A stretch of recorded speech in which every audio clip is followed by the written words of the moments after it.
দেড় বছর দায়িত্ব পালনের পর পদত্যাগ করলেন ঢাকা বিশ্ববিদ্যালয়ের উপাচার্য অধ্যাপক ডক্টর নিয়াজ আহমদ খান। সকালে শিক্ষামন্ত্রী আ.ন.ম এহসানুল হক মিলনের কাছে পদত্যাগপত্র জমা দেন তিনি। পরে স্টার নিউজকে অধ্যাপক নিয়াজ আহমদ খান জানিয়েছেন, পদত্যাগ করার ক্ষেত্রে কোনো চাপ অনুভব করেননি তিনি।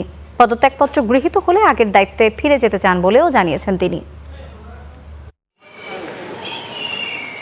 শিক্ষামন্ত্রীর কাছে আনুষ্ঠানিকভাবে পদত্যাগপত্র জমা দেওয়ার পর স্টার নিউজকে একান্ত সাক্ষাৎকার দেন ঢাকা বিশ্ববিদ্যালয়ের উপাচার্য অধ্যাপক ডক্টর নিয়াজ আহমদ খান। ব্যাখ্যা করেন নিজের অবস্থান। এর আগেই অভিপ্রায় ব্যক্ত করেছিলাম যে আমি চলে যেতে চাই, তো সবাই জানে, পাবলিক ডিক্লারেশন দেওয়া আছে।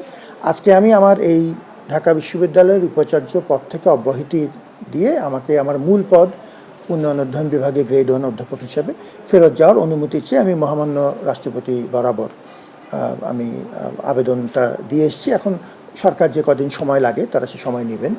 উপাচার্য বলেন, দায়িত্ব নেয়ার সময় বিশ্ববিদ্যালয়ে ছিল চ্যালেঞ্জপূর্ণ পরিস্থিতি। প্রশাসনিক অস্থিরতা, আবাসিক হলের পরিবেশ, খাদ্যমান ও শিক্ষার্থীদের অধিকার নিয়ে নানা অভিযোগ ছিল। তবে সব চ্যালেঞ্জ মোকাবিলা করে ডাকসু নির্বাচনও সফলভাবে করতে সক্ষম হন তিনি।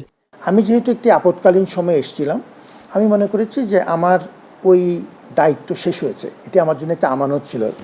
আমাদের মূলত বৈষম্য বিরোধী ছাত্ররা ভালোবেসে আমাকে এই দায়িত্বটা তখন দিয়েছিলেন। আমি যদ্দূর পেরেছি মানুষকে সাথে নিয়ে ডাকসু সহ গণতান্ত্রিক অনেকগুলো প্রতিষ্ঠান মোটামুটি এখন সংহত অবস্থায় আছে।